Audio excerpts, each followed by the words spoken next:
Airchecks.com. Radio's greatest hits.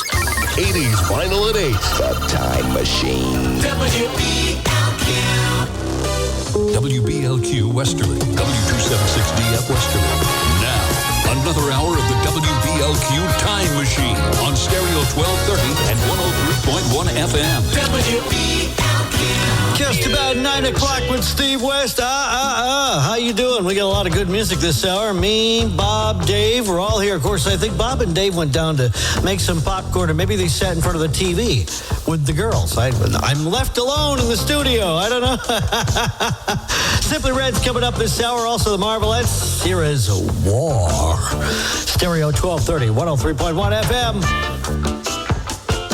Stereo 1230 and 103.1 WBLQ from 1972, the Cisco Kid, which has nothing to do with your router, that's for sure. 905 Steve West heading back to 1962 with the Marvelettes.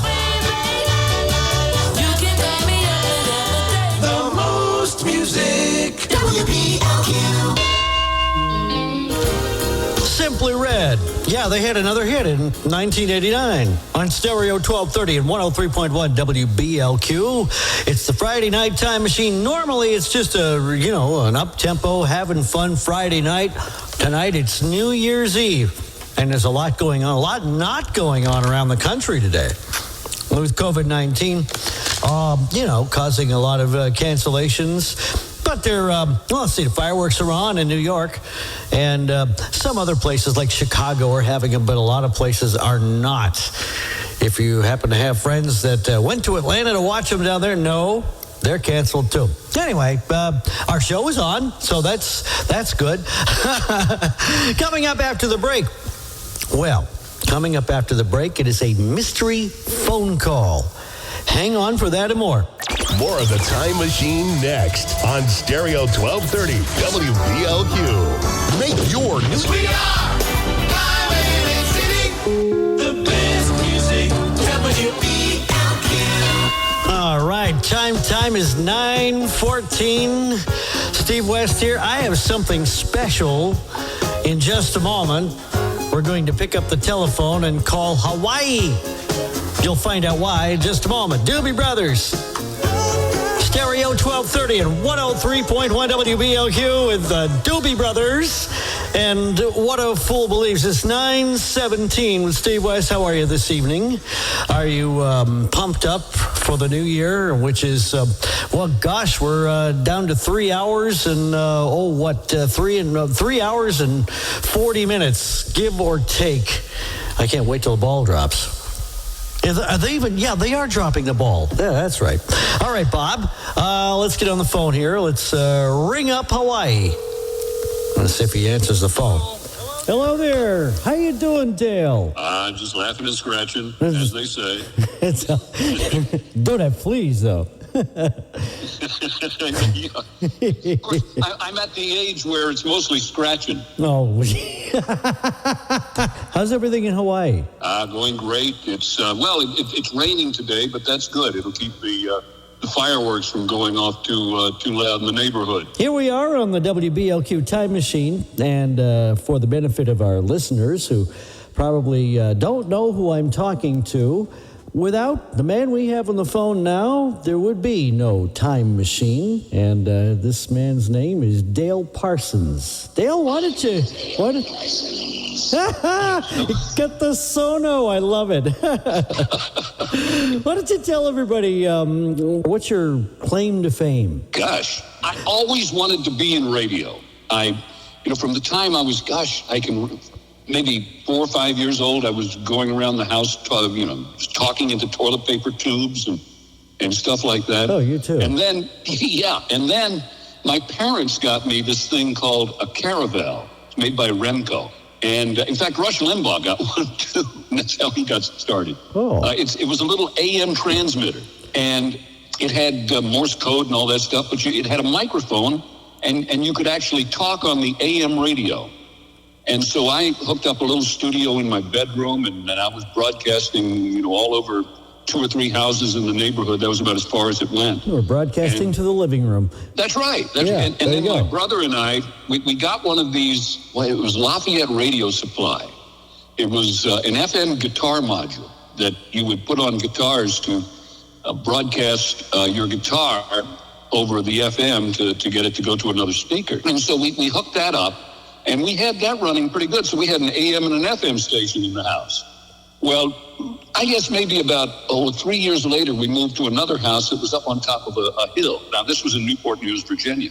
And we were also in the flight pattern for one of the airports there, Patrick Henry Airport. And we would broadcast, and we had somebody, we were right on the James River, and we had somebody over on the other side of the James River, maybe 4 or 5 miles away, that picked us up in a car one day. And we thought, this is really cool.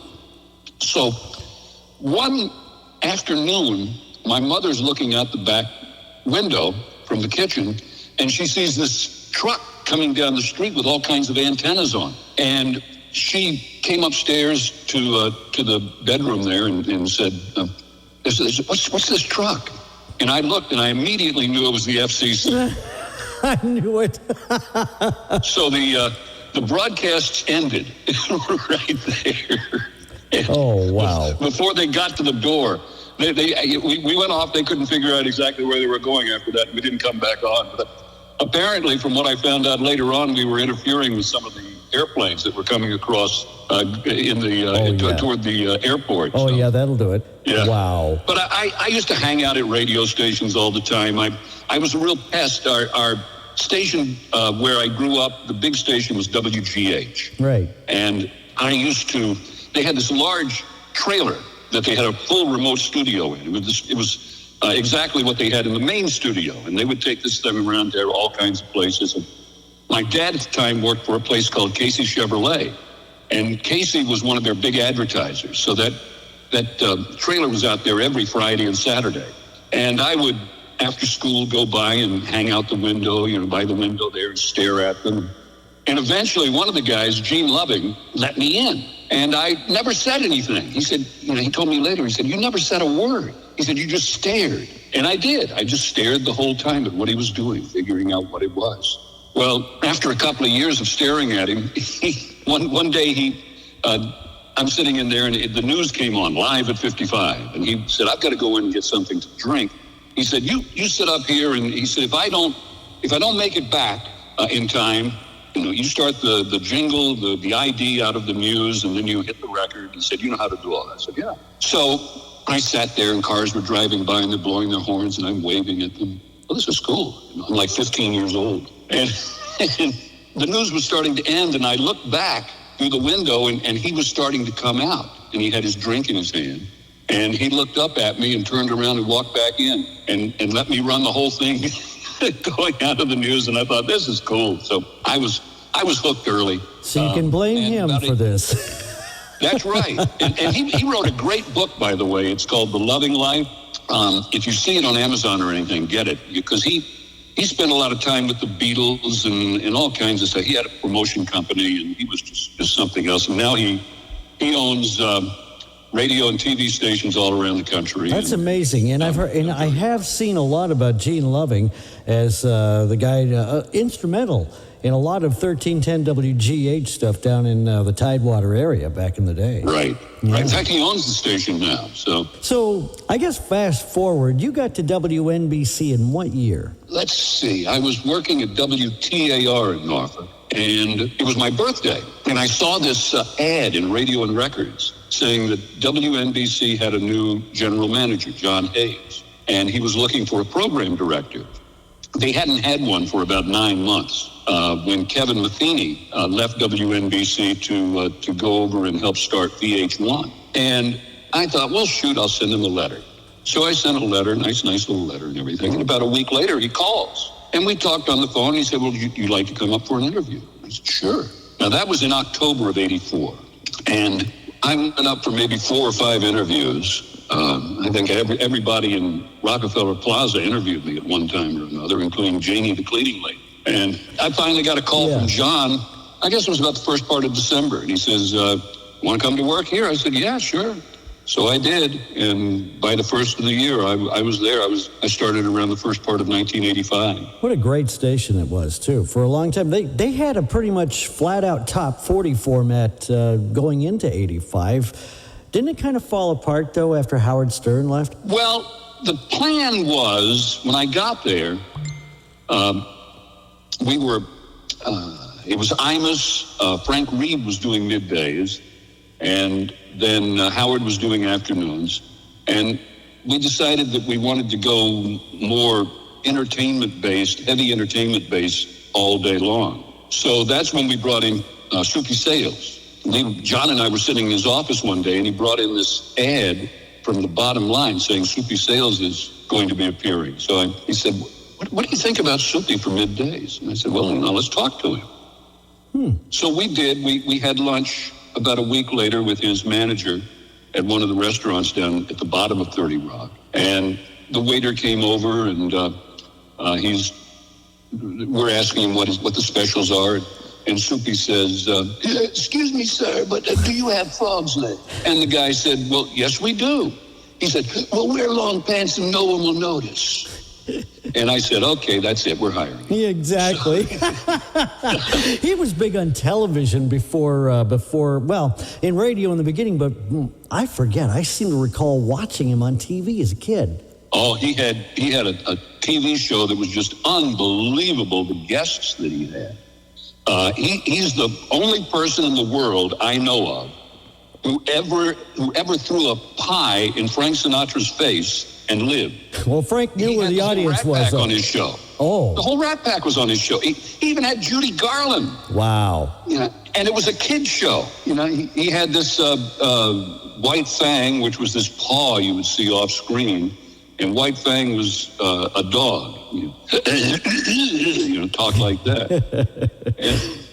But yeah, we brought him in. Now the ratings were looking pretty good, summertime of '85, with the three people there. And then RCA decided that there are all kinds of reasons that it happened, but basically RCA said we need to get rid of Howard, and so we terminated the show. But Howard still had a year, maybe a couple of years left on his contract. So, basically he and NBC worked it out so that he could get out of the contract so he could go on and work, and he ended up at K-Rock. But it was one of the stupidest boneheaded moves in radio to get rid of Howard, because we had built the whole radio station on the premise that if we weren't so bad, we wouldn't be so good. The billboards and all that, yeah. Yeah, and basically what we did was we lied to the audience. We told them, hey, we're not all that bad. We're just like everybody else. It not only killed the radio station in the long run, I believe it took down the whole NBC radio group and network. And nobody could see that back then, though. No. Yeah. It was a ridiculous move. And Howard went on to, everybody knows what Howard went on to doing. He's doing okay. He's got a few pennies laying around, Oh, yeah. Still at Sirius XM. He's definitely not throwing around nickels like they were manhole covers. Definitely. He's got money. So when did you start the Time Machine? Now, this would go on, I remember hearing it in 1987. But were you planning on it any earlier than that? Well, how did that come about? Well, we were running Wolfman Jack overnights. It was sort of a live recorded version. When he wasn't there, we were running Wolfman's Graffiti Gold syndicated show and interspersing it with local live cuts and everything. And you had E.J. Crummy in the studio running board for it, so I remember the show. Yeah, we did it that. Was partially that was toward the end of the show. Oh, that was toward the end of the show when we did that, because before that, it was an engineer and a producer. It was just Wolfman. And then we put E.J. Crummy in, and he did a great job, but E.J. would inject a little bit of E.J. from time to time. Yep. And Wolfman would be out riding around in the Wolfmobile there in Los Angeles, listening to us on we had a dial-up phone line that he could hear the show with. And I remember one night I got a call from Wolfman. It was like 3 a.m. I pick up the phone and I hear, "What the hell's going on there?" I said, What are you talking about? He said, "Well, this is Wolf." He said, "EJ's calling me his little wolfer." Yes, he did. Oh, my God. He said, yeah, he's calling me his little, I'm nobody. Even Wolfwoman doesn't call me her little wolfer. He said, you tell EJ if he doesn't stop that, I'm coming to New York and I'm going to hit him upside the head with a baseball bat. I said, okay. and I then spent the next 20 minutes just calming him down. So I said, I will take care of it. So I called EJ. I said, look, you can't call Wolfman your little wolfer. You know, he went nuts. So EJ said, okay, fine, we won't do that. And the next morning, I get into work, and I figure, I probably ought to call Wolfman and let him know that everything's been taken care of. So I called him, and, hey, Dale, how you doing, baby? I said, I'm doing fine. And so I wanted to talk to you about the call last night. Yeah, the call? I said, yeah, when you called me. Yeah. Well, we're talking, and I'm realizing he doesn't even remember it. And then I went one step too far. I said, yeah, where you were upset because EJ had called you his little wolfer. What? He did what? I'm going to come to New York and hit him upside the head with a baseball bat. I said, okay. And then I had another 20 minutes. I had to calm him down. Oh, man. The Time Machine came about. We had canceled the Wolfman show, and we put Alan Colmes in. And about shortly after that, Alan Colmes was doing overnights. Shortly after that, GE didn't want us to. I guess GE had come in. They purchased RCA. They were all upset about the expenses of the station. GE, very cheap company. GE. We take good things from life. They decided that we needed to cut the expenses a bit. So we didn't renew the contracts of Joey Reynolds and Soupy. We were going to move Alan down into Afternoon Drive, which opened up overnights again. And Jay Sorensen, he was like the sidekick for Soupy's show. He still had another year left on his contract. So rather than pay him off, we decided, we'll move him to overnights, to the overnight show. And John and I were trying to figure out what to do overnights, and we came up with the idea of playing oldies. And I had always had an idea of playing oldies like, with the old jingles and from Pam's and all of that stuff. I said, well, we can do that. He said, yeah, okay. So he said, I said, we'll have to buy the jingles. So we'll do that. And John said, well, what are we going to call it? I said, let's think. And John came up with the Time Machine. And that's how the name came about. And we put the thing together. I ordered all of the jingles, and it went on the air in, I guess, the spring of '87 with Jay doing the show. And the reception was very good from the audience. So come, Memorial Day, we decided, well, we'll just extend it to the weekends altogether. That's when the Weekend Time Machine came in, and it ran until October 7th, 1988, when WNBC was no more and became WFAN. Just an amazing story, an amazing show, because it was my favorite thing on the radio. And here I was, a young guy, and at the time that the Time Machine was on, I would commute weekends from Norfolk, Virginia, up to Massachusetts, where I grew up, because I was, at the tail end of my enlistment down there. And I would listen to WNBC. I would listen to them in the morning for Imus. Of course, NBC came in Norfolk. A lot of people don't realize just how huge the signal was. Here in Westerly, Rhode Island, WNBC was the strongest thing in the dial. And our owner, Chris DiPaolo, will vouch for that. So, Crazy Chris. Crazy Chris is an enormous fan of the Time Machine, by the way. I love Chris. Chris is a great guy, and he's put together a great radio station. He sure has. I'm glad he let us come on. This is an amazing deal for us. So, but thank you, because without you and the original Time Machine, this idea, this brainchild that Crazy Chris has put together, probably never would have happened. And this is all really thanks to you and the gang at NBC in the beginning. Well, we were very fortunate that even though, like I say, GE was rather cheap, we still had fairly decent budgets, and the AM after scale at that time was pretty good. It was pretty darn good. I mean, you could make for one shift what a lot of people around the country were making, for a whole week.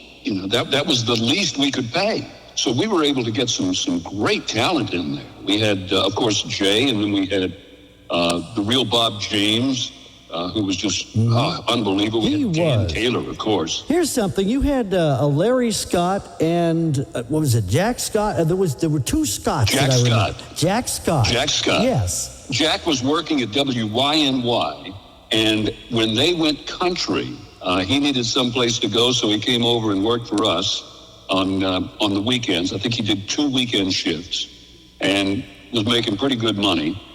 We had him. We had Carol Mason, who had been at WYNY.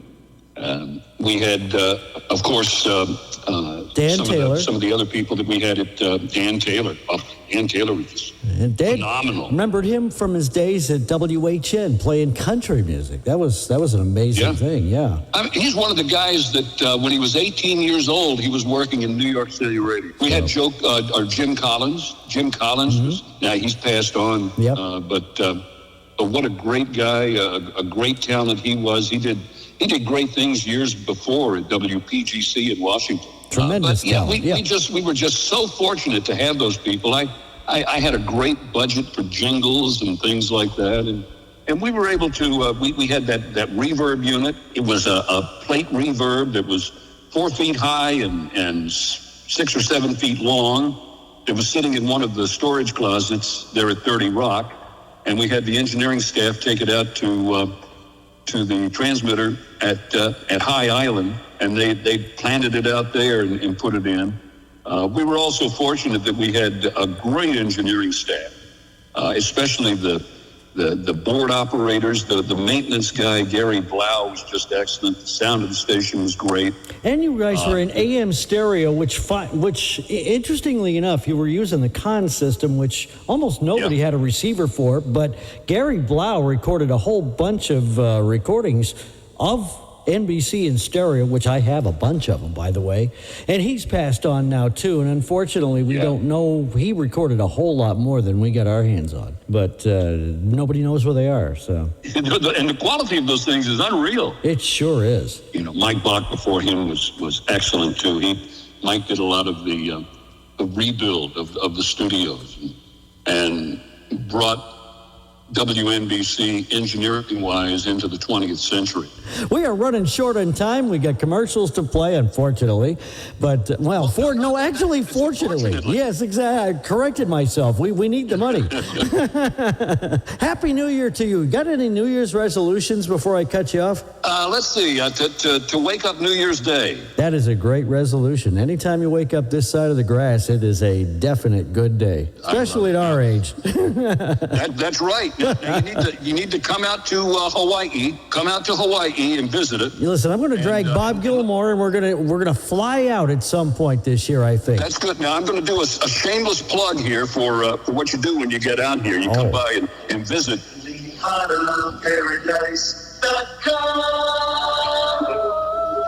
That's where we are. Woo! Sung with Pam's jingles and all. I love it. That's right. That's right. It is a pleasure to have you on. Every time we talk, I'm floored. You have such great stories, and I love you, man. I can't wait to see you this year. Oh, yeah, my friend. You take care and say hi to everybody. I will. And you have a great New Year. You do the same. Keep your eye on that mailbox. Your package is coming. All right. Aloha. Shop Nairobi's in-stock living room. The Time Machine. He went away. Radio's greatest hits Of today and yesterday. where you hear radio the way it used to be. It's all right here on aircheck.com.